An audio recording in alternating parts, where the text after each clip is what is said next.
అందరికీ నమస్కారం. వాజీ న్యూస్ కి స్వాగతం. ముందుగా ఈనాటి ముఖ్యాంశాలు పరిశీలిద్దాం. జగనన్న ఇస్తుంది పెన్షన్ మాత్రమే కాదు, జీవితానికి భరోసా. జొన్నగుడ్డిలో పెన్షన్ల పంపిణీలో వెల్లడించిన ఏపీ డిప్యూటీ స్పీకర్ కోలగట్ల.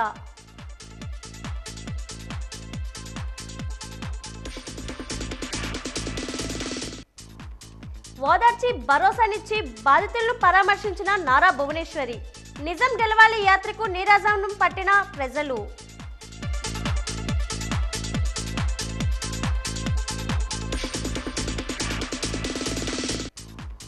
జిల్లా కేంద్రంలో కొనసాగుతున్న నిరసనల పర్వం. చీపుర్లతో నిరసన చేపట్టిన పుర కార్మికులు. ఆగ్రహం వ్యక్తం చేస్తున్న అంగన్వాడీలు.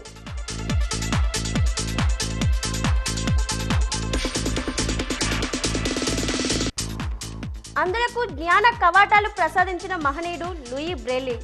అందుల పాలిట ఆశాదీపం బ్రెయిలీ జయంతిపై వాజీ ప్రత్యేక కథనం.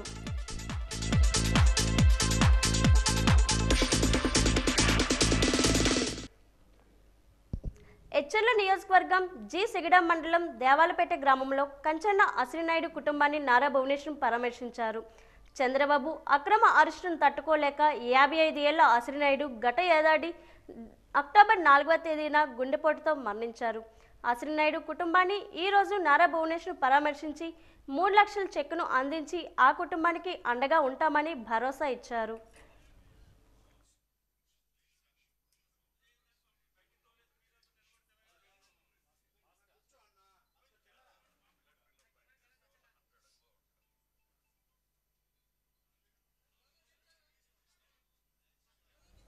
ప్రజలకు మేలు జరగాలనేదే ముఖ్యమంత్రి వైఎస్ జగన్మోహన్ రెడ్డి ధ్యేయమని డిప్యూటీ స్పీకర్ కోలగట్ల వీరభద్రస్వామి అన్నారు. పెరిగిన వృద్ధాప్య పెన్షన్లు ఈ రోజు జొన్నగుడ్లో 26, 27 డివిజన్లకు సంబంధించి పేదలకు అందజేశారు. ఈ సందర్భంగా డిప్యూటీ స్పీకర్ కోలగట్ల వీరభద్రస్వామి మాట్లాడుతూ ప్రజలను ఉద్దేశించి మాట్లాడుతూ ఎన్నికల మేనిఫెస్టోలో చెప్పిన ప్రకారం 3000 రూపాయలు పెన్షన్లు అందించినట్లు వెల్లడించారు. రాజకీయాలకు అతీతంగా ప్రభుత్వ పథకాలను నేరుగా అందించడమే జగన్మోహన్ రెడ్డి ప్రభుత్వ లక్ష్యమని అన్నారు.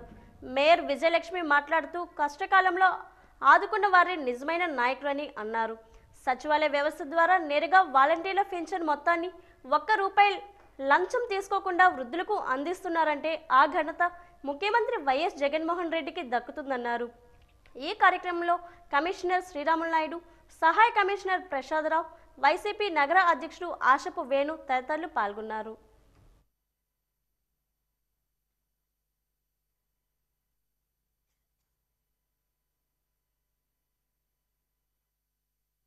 సచివాలయ వ్యవస్థను తీసుకొచ్చి అంటే వాలంటీర్ విధానాన్ని ప్రవేశపెట్టి దాని ద్వారా మీ ఇంటికే వచ్చి మీకు 60 సంవత్సరాలు నిండిన వెంటనే వాళ్ళు మీ ఫోటోను ఒక ఫామ్ ఇచ్చి నింపేసి అప్లికేషన్ పెట్టేసిన తర్వాత మీకు నిండిన తర్వాత అమ్మ మీకు పెన్షన్ వచ్చిందని చెప్తున్నారా లేదు. ఇప్పుడు అలాగే ఏ వార్డులో కూడా లంచగొండితనం లేని ప్రభుత్వం మన విజయనగరంలో జరుగుతుంది. ఎందుకంటే మన స్థానిక ఎమ్మెల్యే గారు ఎక్కడా లంచగొండితనం లేకుండా చూస్తున్నారు అధికారులకు చెప్పి. ఎందుకంటే పైనుంచి భగవంతుడు మనకి చూడాలని ఉద్దేశంతో అలాగా విజయనగర ప్రజలందరూ ఏ లంచగొండితనం లేకుండా అవినీతి లేని పరిపాలన అక్కడ జగన్మోహన్ రెడ్డి గారు ఎలాగ పరిపాలిస్తున్నారో మన విజయనగరం కూడా అదే పరిపాలన జరుగుతుంది. ఎందుకంటే మహిళలు ముఖ్యంగా అనేక సంక్షేమ పథకాలు ప్రవేశపెట్టారు. అమ్మఒడి, చేయూత, ఆసరా, 0 వడ్డీ. అలాగే పెన్షన్ల గురించి గతంలో చూసుకుంటే రక్త పండుగ మీటింగ్లని స్కూల్లోని ఇక్కడ ఈ రామ మందిరం కాడ ఇచ్చేవారట. అలాగే ఎక్కడైనా సరే చెట్ల కింద ఎండలో నిలబడి 4 రోజులు 3 రోజులు జరిగాయి. ఇప్పుడు చూసుకుంటే తెల్లవారుసరి వాలంటీర్ వచ్చి తలుపు గుద్ది మీకు లేపేసి మరీ ఇస్తుంది పెన్షన్. అలాగే కొత్త పెన్షన్లు కూడాను మీరు ఎవరి కాళ్ళు చుట్టూ తిరగకుంటే ఇప్పుడు 3000 రూపాయలు ఇక్కడే మీ చేతుల్లోనే పెడుతున్నారు అన్నయ్య గారు. అలాగే ఏ ప్రభుత్వం అయినా ఇలాంటి పథకాలు సంక్షేమ పథకాలు ఏ ప్రభుత్వంలో ఏ రాష్ట్రంలో కూడా మన రాష్ట్రంలోనే ఇన్ని సంక్షేమ పథకాలు ప్రవేశపెట్టిన ముఖ్యమంత్రి ఎవరైనా ఉన్నారంటే మనం ఏకైక ముఖ్యమంత్రి మన వైఎస్ జగన్మోహన్ రెడ్డి గారు. అలాగే మనం విజయనగరం చూసుకుంటే మన స్థానిక ఎమ్మెల్యే శ్రీ కోలవెల్లి వీరభద్ర విజయనగరం గతంకి ఇప్పటికీ చూసుకుంటే మున్సిపాలిటీ నుంచి కార్పొరేషన్ అనేక డెవలప్మెంట్ అభివృద్ధి పనులు ఈ జొన్నగొడ్డలోనే మేము అనేక సార్లు వచ్చాం. ఏ సమస్య ఉన్నా సరే, రోడ్డు అయినా సరే, కాలువ అయినా సరే, లాస్ట్కి కొలైలు పైప్ లైన్లు ఓపెనింగ్కి కూడా వచ్చాం. మళ్ళీ గడప గడపకు వచ్చేటప్పుడు మీ సమస్యలన్నీ దగ్గరుండి ఆలకించి అక్కడికక్కడ ఎన్నో సమస్యలు పరిష్కరించారు. మరి పెద్దలు డబ్బున్న వాళ్ళందరూ ఇప్పుడు కోపంగా ఉన్నారు జగన్మోహన్ రెడ్డి గారి మీద. ఈ డబ్బంతా పేదలు పనిచేస్తున్నాడు అని ఇప్పుడు ఇచ్చారు ఈ కాగితం. ఈ పట్టణంలో నెల అయ్యేసరికి పెన్షన్లకి 7,14,00,000 రూపాయలు ఇస్తున్నారు. జొన్నగుడ్లో 2 సచివాలయాలు ఉన్నాయి ఈ వార్డులో. బీసీ కాలనీలో స్టేడియం కాలనీలో ఒక సచివాలయం అయితే ఇక్కడ ఒక సచివాలయం. ఇక్కడున్న సచివాలయానికి నెల అయ్యేసరికి 13,39,000 రూపాయలు పెన్షన్ రూపాయలు ఇస్తున్నారు. 443 మందికి ఇస్తున్నారు. వికలాంగులు, వితంతువులు, ఈ ఓల్డేజ్ వృద్ధులకు ఇంత డబ్బు ఇస్తున్నారంటే ఎక్కడ ఒక నెల, ఒక రోజు, ఒక గంట తేడా లేకుండా ఇవ్వగలుగుతుంది. ఆ శక్తి సామర్థ్యాలు జగన్మోహన్ రెడ్డి గారికి ఉండబట్టే ఈరోజు ఆ కార్యక్రమం చేస్తున్నారని. పేదలకు వెన్నంటున్న జగన్మోహన్ రెడ్డి గారిని ఏదో విధంగా విమర్శిస్తూ ఈ డబ్బంతా పేదలకు పనిచేస్తున్నాడు, రాష్ట్రాన్ని పాడు చేస్తున్నాడు అన్న ఒక ప్రచారాన్ని తీసుకొస్తున్నారు. అయితే ఆయన ఆలోచన ఏంటి? వృద్ధులు కుటుంబ సభ్యుల మీద ఆధారపడకూడదని. ఆ భగవంతుడు చేసిన పనికి భర్తను కోల్పోయి వితంతులుగా ఉన్న మహిళలు కానీ, అవయవ లోపం ఉండి వికలాంగులు కానీ ఇతరుల మీద ఆధారపడకుండా వాళ్ళు టీ ఖర్చో టిఫిన్ ఖర్చో మేము ఇస్తున్న డబ్బులతో అయితే వాళ్ళు సుఖంగా సంతోషంగా ఉంటారన్న ఆలోచనతో ఈ పెన్షన్ కార్యక్రమాన్ని తీసుకొచ్చి ప్రభుత్వ ఉద్యోగులకి నెల అయ్యేసరికి 1వ తారీఖు జీతం ఇచ్చినా లేకపోయినా మీ అందరికీ 1వ తారీఖు అయ్యేసరికి ఆ డబ్బులు ఇస్తున్న పరిస్థితి ఈరోజు రాష్ట్రంలో జరుగుతుందని. ఆంధ్రప్రదేశ్ మున్సిపల్ వర్కర్స్ యూనియన్ ఆధ్వర్యంలో మున్సిపల్ కార్మికులు నేటి నుంచి సమ్మెబాట పట్టారు. విజయనగరం కార్పొరేషన్ కార్యాలయం ఎదుట సమ్మె శిబిరంలో యూనియన్ నాయకులు రంగరాజు, అశోక్ ఆధ్వర్యంలో నిరసన వ్యక్తం చేశారు. ఈ సందర్భంగా అశోక్ మీడియాతో మాట్లాడుతూ కరోనా లాంటి విపత్తుల సమయాల్లో ప్రాణాలను సైతం లెక్క చేయకుండా విధులు నిర్వర్తించిన మున్సిపల్ కార్మికులు సమస్యల పరిష్కారం కోసం సమ్మె చేస్తుంటే ప్రభుత్వం నిరంకుశంగా వ్యవహరించడం బాధాకరమన్నారు. రాష్ట్ర ప్రభుత్వం మున్సిపల్ కార్మికులకు ఇచ్చిన హామీలు మాత్రమే అమలు చేయాలని డిమాండ్ చేస్తున్నామని, తామేమీ గొంతమ్మ కోరికలు కోరడం లేదన్నారు. కార్మికులకు రక్షణ పరికరాలు, సబ్బులు, నూనెలు వంటివి అందించకుండా ఇబ్బందులకు గురి చేయడం దారుణమన్నారు. బటన్ నొక్కితే ఓట్లు పడవని, కార్మికులకు అనుభవిస్తున్న కష్టాలను తీరిస్తేనే ఓట్లు పడతాయన్న విషయాన్ని ఇప్పటికైనా ముఖ్యమంత్రి తెలుసుకోవాలని హితవు పలికారు. రాష్ట్ర వ్యాప్తంగా కాంట్రాక్ట్ వర్కర్లని పర్మనెంట్ చేస్తామని మీరు ప్రకటన ఇచ్చారు. ఇదంతా చాలా దుర్మార్గం. 2014 నుంచి మాత్రమే పనిచేసిన వాళ్ళని పర్మనెంట్ చేస్తామని చెప్తున్నారు. ఇవాళ వీళ్ళు ఏమైనా మిమ్మల్ని గొంతెమ్మ కోరికలు అడుగుతున్నారా? మీరు చెప్పలేనటువంటి, మీరు ఇవ్వలేనటువంటి మాటల్ని చేయమని అడుగుతున్నారా? మీరు నిజంగా చెప్పండి జగన్మోహన్ రెడ్డి గారు, ఎన్నికల ముందు మీరు చెప్పారా లేదా? సమాన పనికి సమాన వేతనం నేను వస్తే ఇస్తానని చెప్పారా లేదా? సమాన పనికి దాంతోపాటు కాంట్రాక్ట్ అవుట్సోర్సింగ్ కార్మికుల్ని పర్మనెంట్ చేస్తామని మీరు చెప్పారా లేదా? అలాగే ఇప్పుడు మున్సిపాలిటీల్లో పరిధిని ప్రకారంగా వర్కర్లు పెంచుతామని మీరు చెప్పారా లేదా?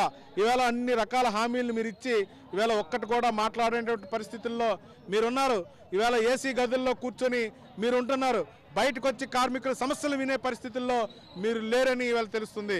చర్చల పేరుతో మేము సమ్మె నోటీస్ ఇచ్చి మేము సమ్మెలోకి వెళ్తున్నాం. తర్వాత ప్రజారోగ్యం దెబ్బతింటుంది, మీరు రక్షించండి, మీరు ఆదుకోవాలని చెప్పి మేము అడిగితే చర్చల పేరుతో కాలయాపన చేస్తున్నారు. బొత్స సత్యనారాయణ గారు, ఆదిమూలపు సురేష్ గారు, సజ్జల రామకృష్ణారెడ్డి గారు వీళ్ళతో మీరు కమిటీలు వేసి కాలయాపన చేస్తున్నారు. వాళ్ళకేం తెలుస్తుంది? మేము చెప్తున్నాం, మీరే నేరుగా బయటికి రండి. సీఎం గారు మీరు బయటకు వచ్చి మున్సిపల్ రంగంలో పనిచేస్తున్న కార్మికులు ఎదుర్కొంటున్నటువంటి బాధలను వినండి, తెలుసుకోండి, సమస్యలను పరిష్కారం చేయండి. మీరు ఇస్తామన్నటువంటి హామీలు అమలు చేయండి. లేదంటే ఖచ్చితంగా 2024లో మిమ్మల్ని, మీ ప్రభుత్వాన్ని ఇంటికి పంపించేది కూడా వీళ్ళే అని చెప్పి ఇవాళ మీడియా ముఖంగా ఈ సమ్మె ద్వారా మిమ్మల్ని హెచ్చరిస్తున్నాం. AP municipal workers and employees federation ఆధ్వర్యంలో మున్సిపల్ కార్మికులు చేపట్టిన సమ్మె 10వ రోజుకు చేరుకుంది. సమ్మె భాగంగా విజయనగరం మున్సిపల్ కార్పొరేషన్ కార్యాలయం ఎదుట కార్మికులు చీపులతో ప్రదర్శిస్తూ తమ నిరసన వ్యక్తం చేశారు. ఈ సందర్భంగా కార్మికులు మీడియాతో మాట్లాడుతూ విజయనగరం నగరపాలక సంస్థ పరిధిలో పంప్ హౌస్ కార్మికులు, విలీన ప్రాంత కార్మికులు, క్లాబ్ డ్రైవర్లను జీవో నెంబర్ 7 ప్రకారం 18,500 రూపాయలు జీతం ఇవ్వాలని డిమాండ్ చేశారు. పారిశుద్ధ్య కార్మికులకు 2 నెలల హెల్త్ అలవెన్స్ బకాయిలు చెల్లించాలని, అపాస్క కారణంగా కొద్దిమందికి 6 నెలల జీతాలు బకాయిలు ఉన్నాయని, సబ్బులు, నూనెలు, చెప్పులు, బట్టలు ఇవ్వలేదని, గత సంవత్సరం బట్టలు కుట్టికూలు కూడా డబ్బులు చెల్లించలేదని, పనిముట్లు లేవని, పర్మనెంట్ కార్మికులకు ఉద్యోగులకు 3 సంవత్సరాలుగా సరెండర్ లీవ్ డబ్బులు బకాయిలు ఉన్నాయన్నారు. కార్మికుల సమస్యలు పరిష్కరించుకుంటే సమ్మెను మరింత తీవ్రతం చేస్తామని హెచ్చరించారు. వేతనమ్మని సుప్రీంకోర్టు ఆదాయం ఇచ్చింది. దాని మేరకైతే ప్రభుత్వం ఏమీ కూడా స్పందించలేదు. మరి జగన్మోహన్ రెడ్డి గారు అయితే పాదయాత్ర చేస్తప్పుడు అమ్మా మీరు ఎందు నిమిత్తం మీరు ధర్నాలు చేస్తున్నారో మాకు తెలుసు, నన్ను గెలిపించండి, నేను వచ్చినట్లయితే మీకు న్యాయమైన డిమాండ్లు నేను కోరికలు నెరవేరుస్తానని అనేసి మాకు ఆనాడు మాట ఇచ్చి ఉన్నారు. మరి పాదయాత్ర రోజు నేను విన్నా, నేను మాట తప్పను మడమ తప్పను అని జగన్మోహన్ రెడ్డి ఎటు రీతిగా అయితే మాకు వాగ్దానాన్ని నెరవేర్చారో అట్టి ప్రకారంగా ఈ రోజు కూడా మాకు ఏమీ కూడా సమాధానం అనేది లేదు. మరి హెల్త్ అనౌన్స్మెంట్ అయితే వేస్తాండ్రు కానీ ఎప్పుడో వేస్తాండ్రు. మరి మా జీతాల్లో కలపమని మేము చెప్పినా కూడా కలపట్లేదు. మరి మీకు 13,000 రూపాయలే మీకు ఇస్తామని అనేసి అంటున్నారు. మాకు జీతాలు అయితే పెంచొద్దు, మాకు పర్మనెంట్లు చేయండి. మేము ఇప్పుడు అప్పుడు కాదు, మేము ఎన్నో సంవత్సరాలను బట్టి పనులు చేసి ఉంటున్నాము. అయినా మమ్మల్ని ప్రభుత్వం గుర్తించట్లేదు. ఎందు నిమిత్తం గుర్తించట్లేదో తెలియదు. ప్రతి ఒక్క పనిలోనూ కూడా సుఖము సంతోషం ఉంది కానీ మా పనుల్లోనైతే ఎటువంటి సుఖము సంతోషము లేదు. బానిసరకమే. ఇలాంటి బానిసరకం ఎవరూ కూడా చెయ్యరు. మరి మా పోరాటం సరైనది అయినట్లయితే మరి ప్రభుత్వం మా తరపుని న్యాయం చేయాలని, న్యాయం చేకూర్చాలని కూడా మేమైతే ఆశిస్తూ సెలవు తీసుకుంటాం.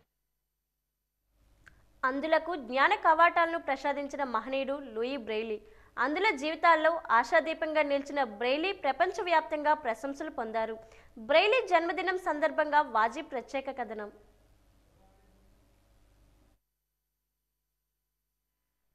బ్రెయిలీ 1809 జనవరి 4వ తేదీన పారిస్ దగ్గరలో క్రూవే గ్రామంలో జన్మించారు. అతని తల్లిదండ్రులు monic Braille, Simon Rene Braille.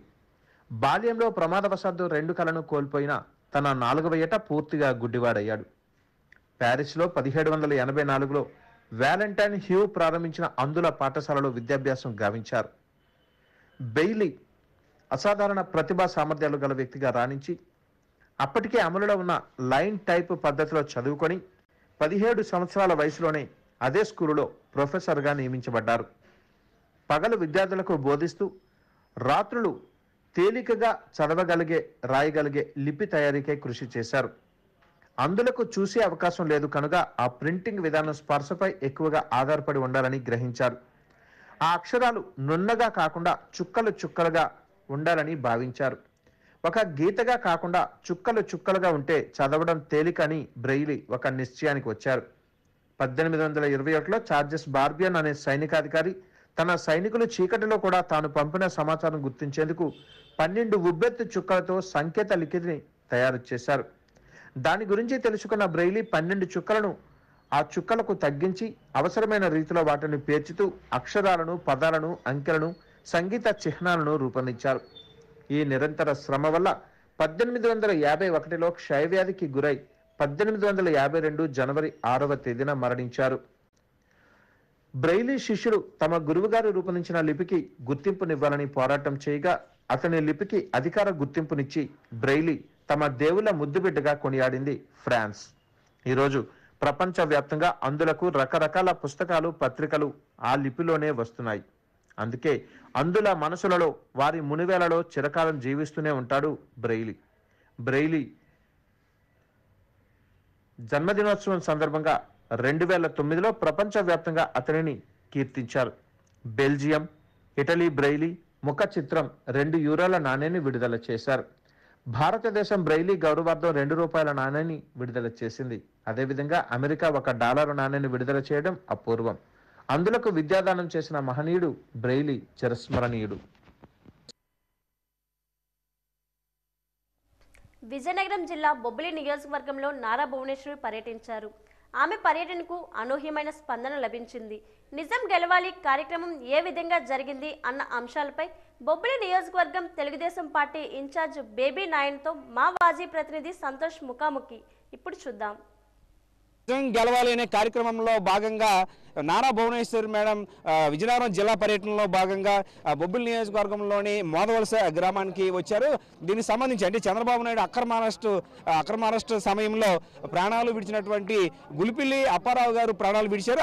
ఆ కుటుంబాన్ని పరామర్శించడానికి నారా భువనేశ్వరి మేడం వచ్చారు. ఈ రోజు ఇక్కడికి వచ్చారు. దాంతో టీడీపీ శ్రేణులన్నీ కూడా ఆనందోత్సవాల నడుమ ఘనస్వాగతం పలికాయి ఆ మేడంకి. తర్వాత బొబ్బిలి ఇన్ఛార్జ్ బేబీ నాయన్ గారు మన పక్కన సార్ చెప్పండి, అసలు పర్యటన ఏ విధంగా జరిగింది? పర్యటన భువనేశ్వరి గారు చాలా ఒక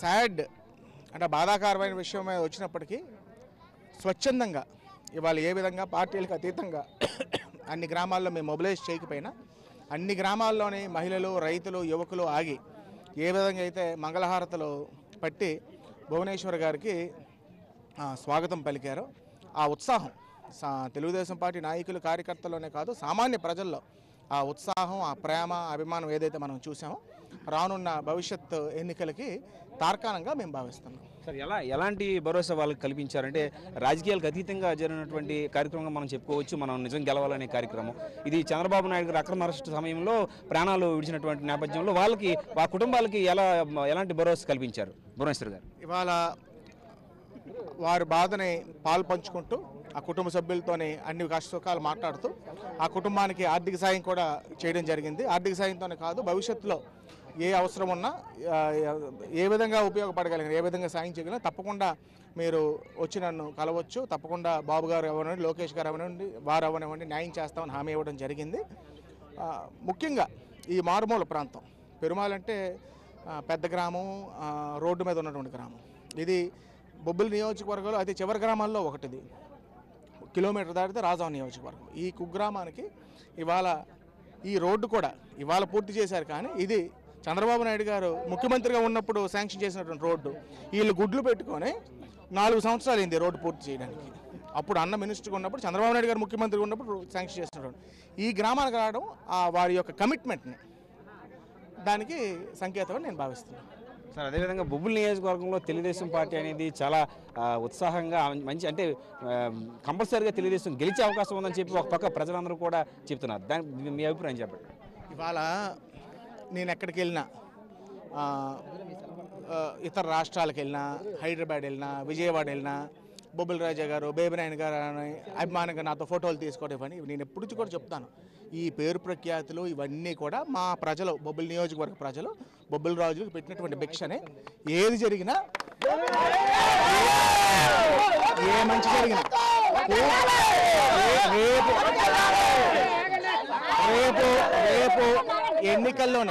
రేపు ఎన్నికల్లోనే ఏ సత్ఫలితం వచ్చినా, ఏ విజయం వచ్చినా అదంతా ప్రజల యొక్క దయాదాక్షిణ, ప్రజల యొక్క భిక్షను మీకు తెలియజేసుకుంటున్నాం. నిజం గెలవాలనే కార్యక్రమం ద్వారా ఒక తెలుగుదేశం పార్టీ కార్యకర్తల్లో ఒక ఆనందం కలిగిందని చెప్పి చెప్తున్నారు. ఒక పక్క ఆర్థిక సహాయం కూడా, అంటే ఈ చంద్రబాబు అక్రమ అరెస్టు కారణంగా ఎవరైతే మృతి చెందారో వారి కుటుంబాలందరికీ కూడా భరోసా కల్పిస్తూ నారా భువనేశ్వరి గారు వారికి అందరికీ కూడా ఆర్థిక సహాయం కూడా చేశారని చెప్పి ఒక పక్క తెలుగుదేశం పార్టీ నాయకులు, తెలుగుదేశం పార్టీ బొబ్బిలి ఇన్ఛార్జ్ బేబీ నాయన్ గారు కూడా చెప్తున్నారు. వీడియో జర్నలిస్ట్ రవితో సంతోష్, వాజీ న్యూస్, బొబ్బిలి నుంచి. దివ్యాంగుల పరిరక్షణ సమితి ఆధ్వర్యంలో ఈరోజు కలెక్టరేట్ వద్ద వికలాంగులు పెద్ద ఎత్తున నిరసన ర్యాలీ చేపట్టారు.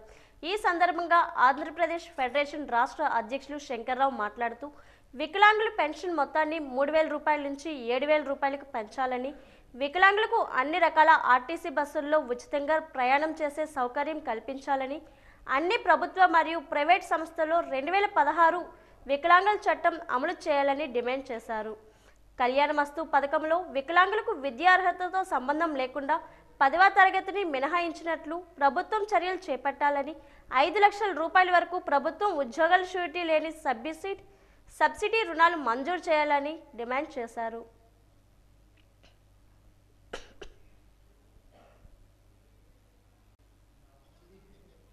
ఆనాడు తెలుగుదేశం పార్టీ తరపు నుంచి చంద్రబాబు నాయుడు గారు ముఖ్యమంత్రిగా ఉన్నప్పుడు 3,000 రూపాయల పెన్షన్ ఇవ్వడం జరిగింది. అదే పెన్షన్ని ఇప్పుడు దాకా 5 సంవత్సరాల దాకా కంటిన్యూ చేస్తున్నారు. అవ్వాతాతలకి కాకినాడ మహాసభలో ఆయన ఎంతో గర్వంగా తన యొక్క విషయాన్ని ఎల్లబుచ్చారు. అవ్వాతాతలకు మేము 3,000 దాకా మా యొక్క పెన్షన్ పెంచాము, కాబట్టి అవ్వాతాతల యొక్క ఓటు హక్కుని మేము సంపాదించుకుంటాం అని చెప్పారు. కానీ ఈ దినాల్లో దివ్యాంగుల యొక్క ఓట్ బ్యాంక్ ఎంత ఉందో ఈ యొక్క రాష్ట్ర ముఖ్యమంత్రికి తెలియాలి. సుమారు 10 లక్షల మంది రాష్ట్రంలో దివ్యాంగులు ఓట్ బ్యాంక్ ఉంది. వారి కుటుంబ సభ్యులతో సహా వారి యొక్క బంధువులతో సహా ఒక 30 లక్షల మంది ఓట్ బ్యాంక్ అనేది ఈ రాష్ట్రంలో ఉంది. అయితే దివ్యాంగులు దృష్టిలో పెట్టుకొని దివ్యాంగుల సంక్షేమానికి వారి అభివృద్ధికి ఎందుకు జగన్మోహన్ రెడ్డి గారు ముందడుగులు వేయట్లేదు? దానికి కారణం ఏంటో మాకు తెలియడం లేదు, దాని పరిస్థితి ఏంటో మాకు తెలియలేదు. కాబట్టి ఇప్పటికైనా ఎన్నికలు దగ్గర పడుతున్నాయి, చాలా దగ్గర 100 రోజుల సమయం ఉంది. ఈ 100 రోజుల సమయంలో వారి యొక్క మేనిఫెస్టో ఫిబ్రవరిలో ప్రకటిస్తారు.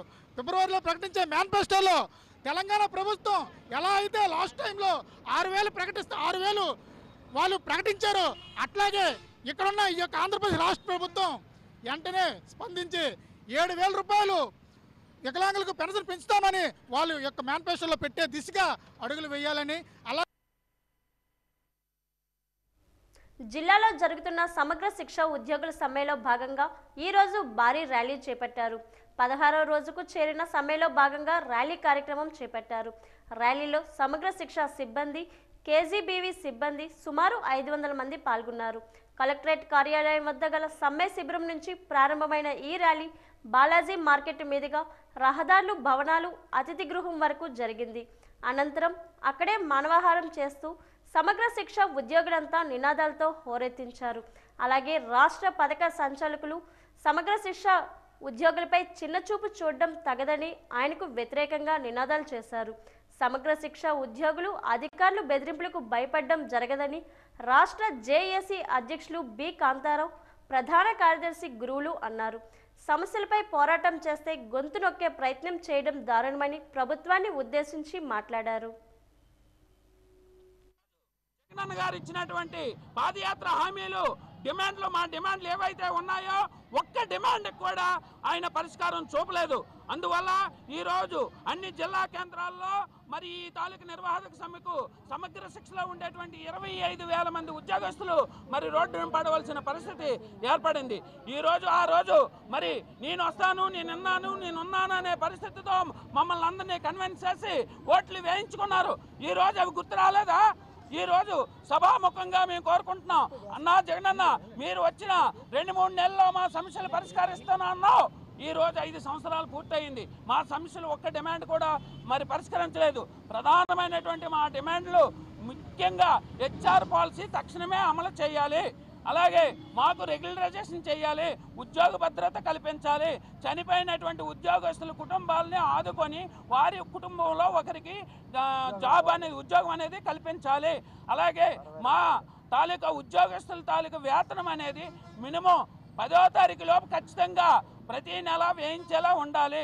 అన్న మీరు సెంట్రల్ గవర్నమెంట్ ఇచ్చేటువంటి మా తాలూకు బడ్జెట్ని మీరు వేరే పథకాలకు వాడుకొని మా పట్ల కొట్టి ఈరోజు మాకు జీతాలు ఖచ్చితమైనటువంటి సమయానికి వేయకుండా మమ్మల్ని పండుగల పూట కూడా పస్తులు పెట్టినటువంటి పరిస్థితి ఏర్పడింది. అన్న వేతనాలు పెంచడంతో పాటు సుప్రీంకోర్టు తీర్పు ప్రకారం గ్రాడ్యుటీ అమలు చేయాలని, రిటైర్మెంట్ బెనిఫిట్స్ 5 లక్షలు వేతనంలో సగం పెన్షన్గా ఇవ్వాలని, మినీ సెంటర్లను మెయిన్ సెంటర్గా మార్చాలని, మినీ వర్కర్లు పదోన్నతులు కల్పించి వర్కర్తో సమానంగా వేతనాలు ఇవ్వాలని, హెల్పర్లు ప్రమోషన్లకు వయోపరిమితి 50 సంవత్సరాలు పెంచాలని, అంగన్వాడీలపై రాజకీయ జోక్యం అరికట్టాలని డిమాండ్ చేస్తున్నారు. అంగన్వాడీలు ప్రభుత్వంపై ఆగ్రహం వ్యక్తం చేస్తూ తమ ఉద్యమాన్ని మరింత ఉద్రిక్తం చేశారు. ప్రభుత్వ ఒత్తిడికి గురయ్యేదే లేదని, ఎవరికి భయపడేది లేదని, ఉద్యమాన్ని ఆపేది లేదని హెచ్చరిస్తున్నారు. 2015 నుంచి టీఏ బిల్లులు, ఇతర బకాయిలు వెంటనే చెల్లించాలని కోరుతున్నారు. ఈరోజు కలెక్టరేట్ వద్ద అంగన్వాడీ నాయకులు మీడియాతో మాట్లాడుతూ తాము సమ్మెలోకి వచ్చి 24 రోజులైనా తమ ప్రధాన డిమాండ్లు ప్రభుత్వం పట్టించుకోవడం లేదని ఆరోపించారు.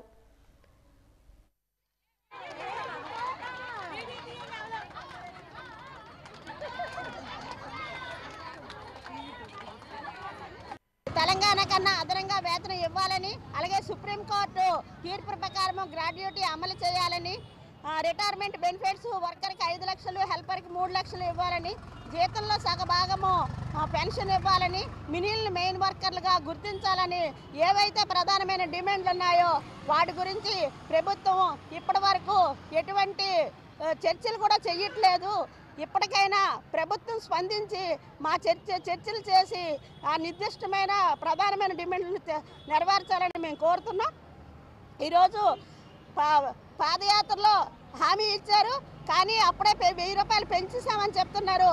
ఇప్పుడు తెలంగాణలో ఎంత ఉందో అందుకు 1000 రూపాయలు ఎక్కువగా మాకు ఇవ్వాలని మేము కోరుతున్నాం. ప్రధానమైన సుప్రీంకోర్టు తీర్పు ప్రకారం గ్రాడ్యుయేటీ అందరికీ అమలు చేయాలని మేము కోరుతున్నాం. ఈ డిమాండ్లతో మేము ఇంకా ఇప్పటికైనా ఈ సమస్యల పరిష్కారం చేయకపోతే మా సమ్మెను ఇంకా ఉధృతం చేస్తాము. 5వ తేదీలోపు మేము జాయిన్ అవ్వకపోతే మా ప్రచురణమైన తీసుకుంటాము, వేరే వాళ్ళు వేసుకుంటామని చెప్తున్నారు. ఈ బెదిరింపులకి అంగన్వాడీలు లొంగరు. మా సమ్మెను ఇంకా ఉధృతం చేస్తామని మీ మూలంగా ప్రభుత్వానికి చెప్తున్నాం. మెలుకు ఆంధ్రప్రదేశ్ కమిటీ సభ్యులు కెఎం అబ్దుల్ సుబాన్ భారతీయ జనతా పార్టీ ప్రభుత్వంపై విమర్శలు ఎక్కుపెట్టారు. ఈరోజు విజయనగరం యూత్ హాస్టల్లో ఏర్పాటు చేసిన సమావేశంలో మాట్లాడుతూ 2024 ఎన్నికల్లో కేంద్రంలో బీజేపీ అధికారంలోకి రావడం ఖాయమని, తమ లక్ష్యమని అన్నారు. ఆంధ్రప్రదేశ్ రాష్ట్రంలో బీజేపీ అధికారంలోకి లేకపోయినప్పటికీ 175 మంది ఎమ్మెల్యేలు, 25 మంది పార్లమెంటు సభ్యులు బీజేపీకి మద్దతు ఇస్తున్నారని ఆరోపించారు. ప్రాంతీయ పార్టీలు ఉన్నవారికి ఉన్న వ్యక్తిగత ఇబ్బందుల వల్ల, సమస్యల వల్ల ఈ కారణంగా ప్రవర్తిస్తున్నారని అన్నారు. దేశం యొక్క ప్రయోజనాలు ఆర్టికల్ 370తో సహా మణిపూర్లో జరిగిన దుర్మార్గమైన, కిరాతమైన సంఘటనల వరకు సమర్థింపుపై ఆరోపించారు. రాష్ట్రానికి ద్రోహం చేస్తున్న బీజేపీతో తెగతెంపులు చేసుకోవాలనేదే ఈ సంస్థలో రాష్ట్రంలో ఉన్న ప్రాంతీయ పార్టీలపై ఒత్తిడి తీసుకురావాలి అని అభిప్రాయం వ్యక్తం చేశారు. ఇక్కడ ఉండేటువంటి ప్రాంతీయ పార్టీలు వాళ్ళ ఇబ్బందులు కావచ్చు, వాళ్ళ కష్టాలు కావచ్చు, బాధలు కావచ్చు, రాష్ట్రం యొక్క ప్రయోజనాలన్నింటినీ కూడా, దేశం యొక్క ప్రయోజనాలన్నింటినీ కూడా 370 ఆర్టికల్ నుంచి నిన్న మొన్నటి చట్టం వరకు కూడా, అంటే చివరికి మణిపూర్లో జరిగినటువంటి కిరాతకమైనటువంటి, దుర్మార్గమైనటువంటి చట్టాల వరకు కూడా చేసిన దాని మీద కూడా సమర్థింపుల్లో వీళ్ళందరూ ముందు వరుసలో ఉన్నారు. వీళ్ళెవ్వరూ కూడా బీజేపీ చేసినటువంటి ఒక్క దుర్మార్గమైనటువంటి చట్టానికి వ్యతిరేకంగా మాట్లాడినటువంటి సందర్భం కూడా లేదు.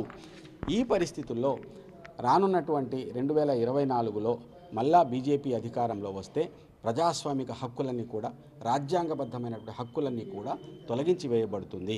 ఇది కేవలం ఊహ కాదు, వాళ్ళు ఇప్పటికే ఆ కార్యక్రమంలో మునిగి ఉన్నారు. బీజేపీకి సైద్ధాంతిక సంస్థ అయినటువంటి ఆర్ఎస్ఎస్, అందులో ఆయన గురువు అయినటువంటి గురు గోల్వాల్కర్ గారు తన గ్రంథం పాంచజన్యంలో నలుగురిని శత్రువులుగా ప్రకటించారు. ఆ నలుగురు ఎవరెవరయ్యా అంటే ముస్లింలు, క్రైస్తవులు, కమ్యూనిస్టులు, వామపక్షాలు, నలుగో వాళ్ళు అంబేద్కర్ అయినటువంటి దళితులు, అంబేద్కరేట్ వాదులైనటువంటి దళితులు. కాబట్టి వీళ్ళందరినీ కూడా ధ్వంసం చేసేటువంటి ప్రక్రియని వాళ్ళు తీసుకున్నారు. కొత్త రాజ్యాంగాన్ని కూడా రచించుకున్నారు. ఆ రాజ్యాంగానికి అనుగుణంగానే ఇప్పుడు కొత్తగా కట్టినటువంటి పార్లమెంటు భవనాన్ని కూడా వాళ్ళు తీర్చిదిద్దారు. జరిగినటువంటి ప్రక్రియలన్నీ కూడా మనకు తెలుస్తున్నాయి.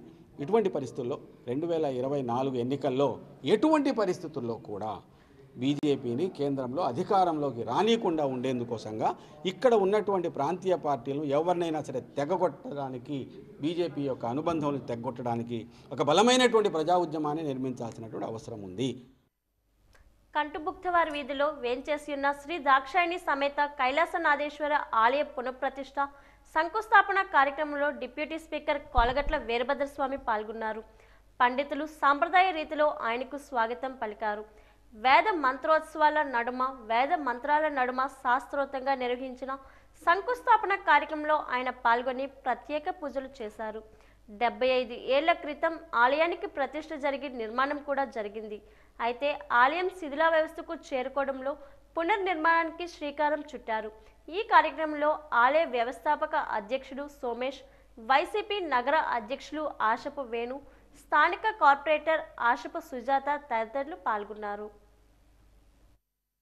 ప్రాచీనమైన శివాలయం ఒకటి ఉంది. ఆ శివాలయం మరి శిథిలావస్థకి వచ్చేసిన్నది. ఈరోజు దానిని నిర్మాణం చేపడదామని ఈ విజయనగరంలో ఉన్న ప్రజలు అలాగే స్థానికులు అంతమంది కూడా సంపూర్ణ సహాయ సహకారాలు అందిస్తూ కూడా ఈరోజు ఉదయం 8:05 శంకుస్థాపన కార్యక్రమాన్ని పూర్తి చేయడం జరిగింది. మన విజయనగరం శాసనసభ్యులు అలాగే డిప్యూటీ స్పీకర్ గారు అయినటువంటి శ్రీ కోలగట్ల వీరభద్రస్వామి గారి చేతుల మీదుగా ఈ కార్యక్రమాన్ని నిర్వహించడం అనేటువంటిది మాకు చాలా సంతోషకరమైనటువంటి విషయం.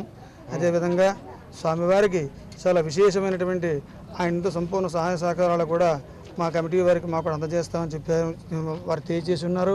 వారికి మా తరఫున మా వీజీ తరఫున మరి కమిటీ సభ్యులతో అందరికీ కూడా ధన్యవాదాలు తెలియజేస్తున్నాం. వారి సభాముఖంగా పురాతనమైన శివకోవలి డీకనెక్షన్ చేసి శంకుస్థాపన కార్యక్రమానికి ముఖ్య అతిథులు ఇచ్చినటువంటి పెద్దలు మా ప్రీతమ నాయకులు స్థానిక శాసనసభ్యులు డిప్యూటీ స్పీకర్ గారి అన్నయ్య శ్రీ కోలగట్ల వీరభద్రస్వామి ముందుగా ప్రత్యేక ధన్యవాదాలు తెలుపుకుంటూ మరి కోవిలి చాలా పురాతనమైన కోవిలి, చాలా ప్రసిద్ధి గల కోవిలి.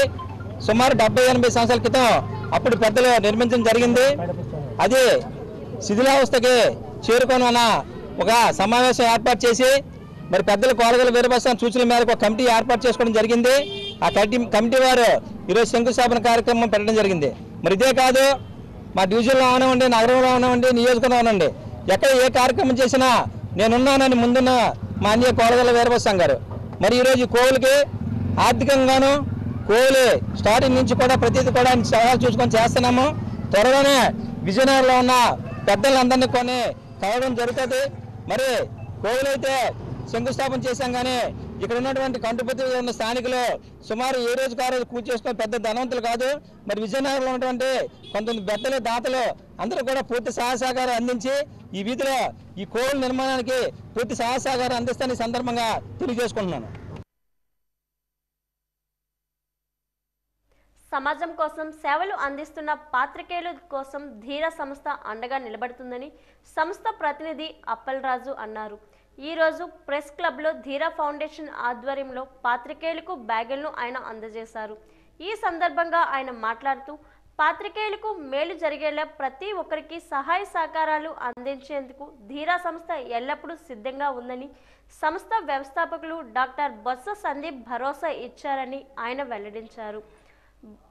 భవిష్యత్తులో ధీరా సంస్థ ద్వారా సేవా కార్యక్రమాలు మరింత విస్తృతం చేస్తామని హామీ ఇచ్చారు.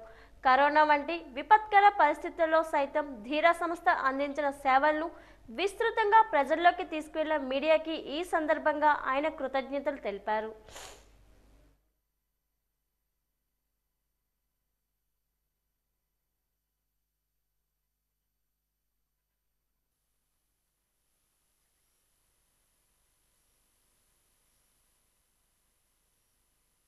అయితే ఈ పండగ ముందు ఖచ్చితంగా సందీప్ బాబు ఒక బ్రేక్ఫాస్ట్ ఒక లంచ్ అటువంటి మీట్ ఒకటి ఏర్పాటు చేసుకుని ధీరా ఫౌండేషన్ తరఫున తను ఏం చేస్తున్నారు, ఏం చేయాలనుకుంటున్నారు అనే కార్యక్రమాలు చెప్పడంతో పాటు ప్రత్యేకంగా జర్నలిస్టులకు సంబంధించి జర్నలిస్టు కుటుంబాలకు సంబంధించి ఒక ప్రోగ్రామ్ అనేది ఒకటి డిసైడ్ చేద్దామండి. అది ఒక సంవత్సరం పెట్టి ఆగిపోకుండా నిరాటంకంగా దాన్ని కొనసాగించే ఏర్పాటు కూడా మనం చేద్దామండి అని చెప్పేసి దాన్ని చెప్పారు. దాని గురించి మరో మాట కూడా చెప్పారు. 1,00,000 రూపాయల వరకు కూడాను అయినా పర్వాలేదు, ఆ ప్రాజెక్ట్ మీరు డిజైన్ చేయండి.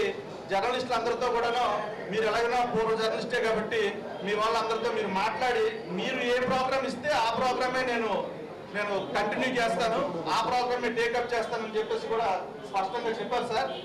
మన మిత్రులందరికీ చెప్తున్నాను, అది మన జర్నలిస్టు పిల్లల ఎడ్యుకేషన్ కోసమా లేకుంటే జర్నలిస్టుల తాలూకా ఏమైనా గ్రూప్ ఇన్సూరెన్స్ లాంటి పథకం కోసమా లేకుంటే మరొకట అనేది మీరు కూడాను ప్రత్యేకంగా ఈ కార్యక్రమం ఈరోజు ఏదో చిన్న కానుక తీసుకుని వచ్చి ఇవ్వడం అనేది అది పెద్ద ఇష్యూ కాదు.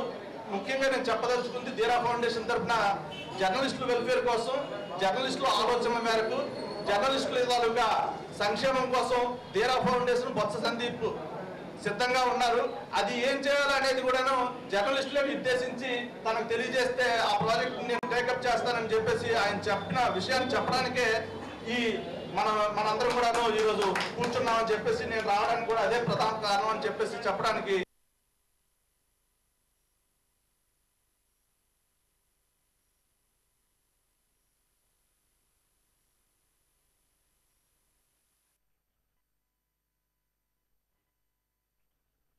ఈసారి ఆయన మన వైపు వచ్చి మనకు కూడా ఏదో చేయడానికి ముందుకు వస్తున్నాడు. సో మనం ఇప్పుడు దీన్ని వినియోగం చేసుకొని ఎంత తొందరగా మనందరం కలిసి ఒక ప్లాన్ ఇస్తే అది అంత తొందరగా అమలై భవిష్యత్తులో ఇక్కడితో అయిపోకుండా అప్పట్లో చెప్పినట్టు ఇలాంటి కార్యక్రమాలు మరెన్నో కూడా కంటిన్యూ చేయడానికి అవకాశం ఉంటుంది. సో మనం దీన్ని వెంటనే చాలా అందరూ కూర్చొని దీన్ని చాకౌట్ చేసుకొని మన ఏంటి మనందరికీ కలిసిన ఒక డిమాండ్, అంటే డిమాండ్ అని కాదు, అవసరం చక్కగా అది పూర్తిగా వినియోగం అయ్యేటట్టు చేసుకుందాం. అలాగే సందీప్ బాబుకి ఎప్పటికప్పుడు ప్రోత్సాహం అందిస్తూ ఆయన డైరెక్షన్ ఇస్తూ ఆయన మరింత ఉజ్వల భవిష్యత్తు ఏర్పాటు చేసుకునే విధంగా మనందరూ సహకరించాలని నేను కోరుకుంటున్నాను. Thank you very much. Palakonda నియోజకవర్గం భామిని మండలం బిల్లమడ గ్రామంలో బర్రి విశ్వనాథం కుటుంబాన్ని నారా భువనేశ్వరి ఈరోజు పరామర్శించారు. చంద్రబాబు అక్రమ అరెస్టును తట్టుకోలేక 57 ఏళ్ల వయసు గల విశ్వనాథం గత ఏడాది అక్టోబర్ 22వ తేదీన గుండెపోటుతో మరణించారు. ఈరోజు వారి కుటుంబాన్ని నారా భువనేశ్వరి పరామర్శించి వారి యోగక్షేమాలు అడిగి తెలుసుకున్నారు. 3 లక్షల రూపాయల చెక్కును ఇచ్చి ఆర్థిక సాయం చేశారు. పార్టీ ఎల్లవేళలా విశ్వనాథం కుటుంబానికి అండగా ఉంటుందని ధైర్యం చెప్పారు.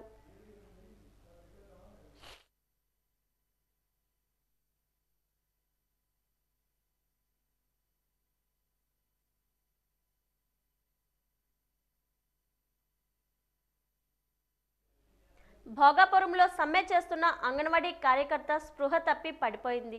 అంగన్వాడీ కేంద్రాలు తెరవాలని నాయకులు ఒత్తిడి వల్లే ఇలా జరిగిందని అంగన్వాడీలు ఆరోపిస్తున్నారు.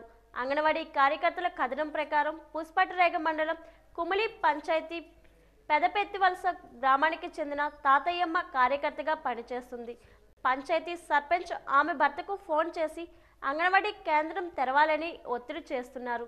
దీంతో ఆమె భర్త తాతయ్యమ్మకు ఫోన్ చేసి కేంద్రం తెరవాలని గురువారం ఉదయం నుంచి ఒత్తిడి చేస్తున్నారు. భర్త నుంచి ఫోన్ వచ్చి మాట్లాడుతుండగా గుండె పట్టుకొని స్పృహ తప్పి పడిపోయింది.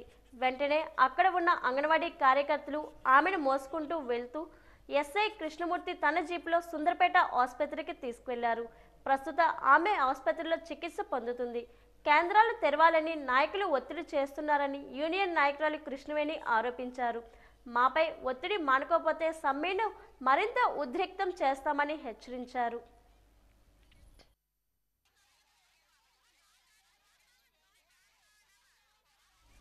వాజీ హెడ్లైన్ షో ముగించే ముందు ముఖ్యాంశాలు మరోసారి.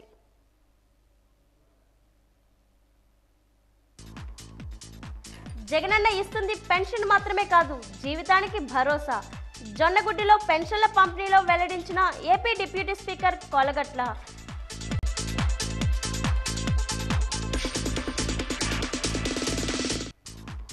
ఓదార్చి భరోసానిచ్చి బాధితులను పరామర్శించిన నారా భువనేశ్వరి. నిజం గెలవాలి యాత్రకు నీరాజనం పట్టిన ప్రజలు.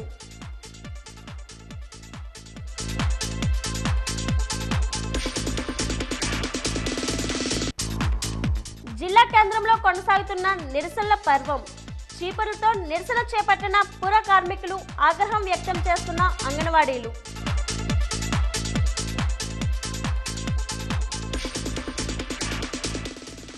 అందులకు జ్ఞాన కవాటాలు ప్రసాదించిన మహనీయుడు లూయి బ్రెయిలీ. అందులో పాయట ఆశాదీపం. బ్రెయిలీ జయంతిపై వాజీ ప్రత్యేక కథనం.